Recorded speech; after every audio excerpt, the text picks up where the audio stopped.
ሰላም እንዴት ናችሁ ፎሎወሮቼ? ደህና ናችሁ ወይ? ፎሎ ስላደረጋችሁኝ አመሰግናለሁ። ቴንክ ዩ ሶ ማች። በእውነት በጣም ነው የማመሰግናችሁ። እናንተን የመሰለ ሰው ስላገኘሁ አመሰግናለሁ። ወደ 2300 ምናምን ገብቻለሁና አመሰግናችኋለሁ። እውነት ፎሎወሮቼ በጣም ነው የማመሰግናችሁ። እና አንድ የታዘብኩትን ነገር ልንገራችሁ። እውነት ማርያምን እኛ ኢትዮጵያውያን እኮ ማለት ነው የሚያምርብን በራሳችን ካልቸር በራሳችን ነገር ስንኮራ ነው። እውነቴን እኮ ነው። አሁን የመጣ ባህል አጉል ከፈረንጅ የምንጎጆውን ነገር ለምን አናቆም? እንደ ሀሳብ እግዚአብሔርን እንደ ሀሳብ ይህንን ነገር ብናቆም ባይ ነኝ። ምን ያደርግልናል የሰው መኮረጅ?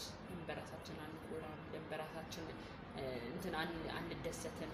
አሁን እርጉዞች እውነቴን ነው የምነግራችሁ እግዚአብሔር እኮ ልጅ ሲሰጥ ልጅ በነገራችን በጣም ስጦታ ነው፣ እግዚአብሔር ስጦታ ነው። ግን በቃ የፈረንጆች ፎቶሹት ሲያደርጉ አይታችሁ እኛም ሀገር ላይ ትተገብሩታላችሁ ምናምን። ምንድን ነው ይሄ? እኮ የኛ ካልቸር አይደለም። እንደውም ሲሆን የኛ አባቶችን ታሪክ ብታዩ ከአርክቴክቱ ራሱ ብታዩት አልኮረጁ እነሱ አርክቴክት እንደውም እኛ ሀገር መጥተው ነው የኮረጁት ፈረንጆች።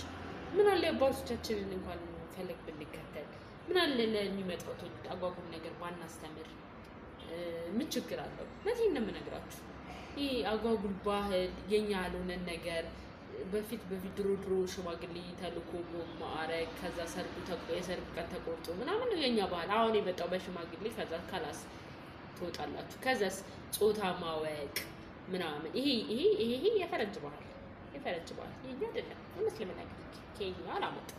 የፈረንጅ ባህል ይሄ የእርግዝናዋን ሆዷን እያሳየች ሙሉ ራቁታ ሆና ምናምን ፎቶሹት ማድረግ ምናምን እውነት የኛ ባህል አይደለም።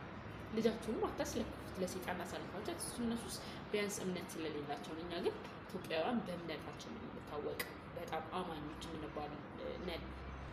እውነት ነው። ለምን እንደዚህ እናደርጋለን? ለምን በሀገራችን አንኮራም? እኛ ኩሩ ኢትዮጵያውያን ነን። በቀኝ ያልተገዛን ነን እኮ። ለምንድን ነው በራሳችን የማንኮራው? ለምንድን ነው የሰው ካልቸር የምንከተለው?